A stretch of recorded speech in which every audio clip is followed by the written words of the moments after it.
जय जगन्नाथ। बेपार क्षेत्र में जदि लाभवान होना बेपार दुर्बल चली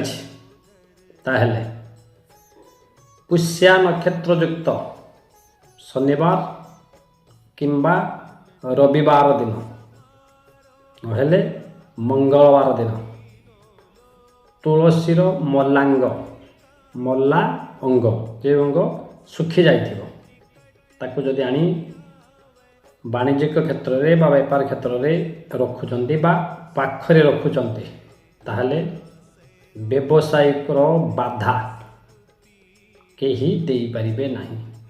तेणु पुष्या नक्षत्र युक्त शनिवार रविवार किंबा मंगलवार खंडे तुलसी मलांग संग्रह करी निज पाखरे रखंतु किंबा व्यवसाय क्षेत्र रखंतु व्यवसाय उन्नति हेब। जय जगन्नाथ।